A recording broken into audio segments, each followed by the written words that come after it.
In this video, I'm going to show you the best and most cost-efficient way to travel from Pisa Airport to the centre of Pisa. When you land in Pisa, you will pass through security. You will exit through this gate and there is an exit directly in front of you. Take this exit. There's very little signage, so follow me to see exactly where you need to go for the best way of travelling to the city centre. Turn left when you leave the building and continue walking along the pavement running alongside the airport building. You'll pass numerous restaurants and different exits.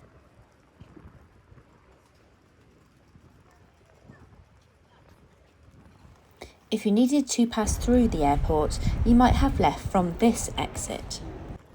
Continue walking along the building. We're currently bypassing the taxi ranks to our right. We never catch a taxi when we arrive for a couple of reasons. One, it's the most expensive mode of transport, and number two, you get a much better introduction to a place if you take the public transport. Not only will you get a feel for the way the transport system works, which will be useful for the rest of your trip, you'll also experience how locals move around the city, and that's all part of the culture. Where possible, we always try to catch a local bus or train.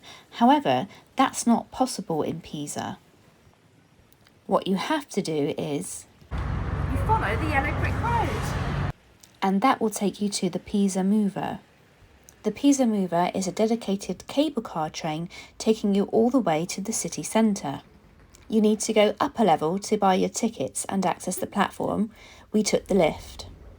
You buy your tickets from these dedicated machines, and we helped this gentleman purchase his and pass through the barrier.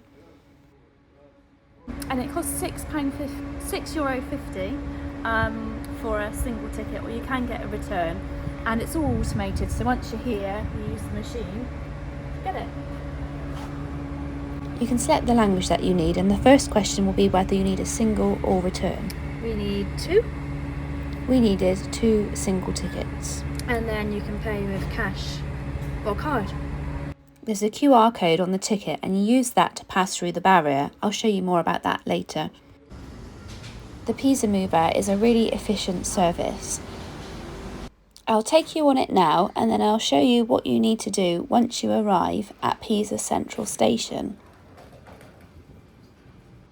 To get to the city centre, you will need to stay on the Pisa Mover for 2 stops.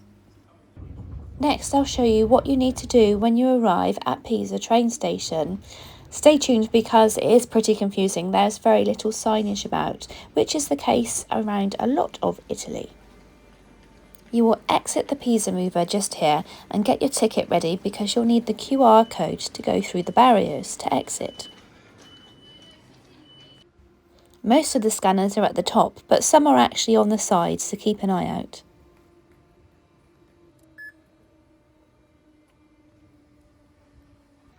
The closest exit is here, but do not leave through this exit if you are heading towards the city centre. Instead, what you'll need to do is to head underground by following this pathway. As you're in the central station, you'll pass through staircases and lifts that head to other platforms.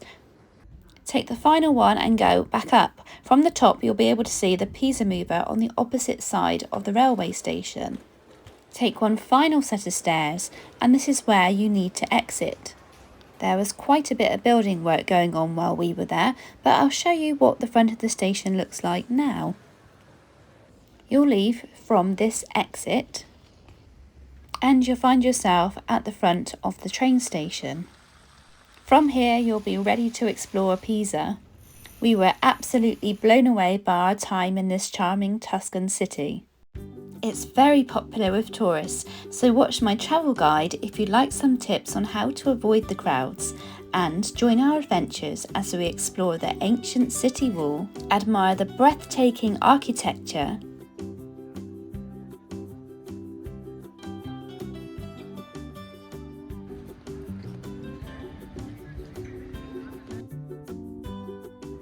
and discover some wonderful places to eat and drink.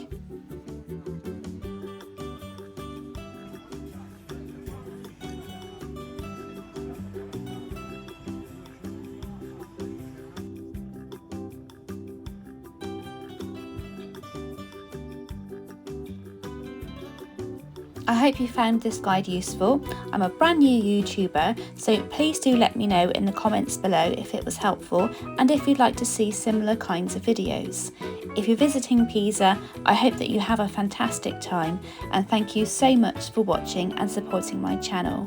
Hit the subscribe and bell button to join our adventures as we try to discover the more unusual things to do in popular cities across Europe and the UK.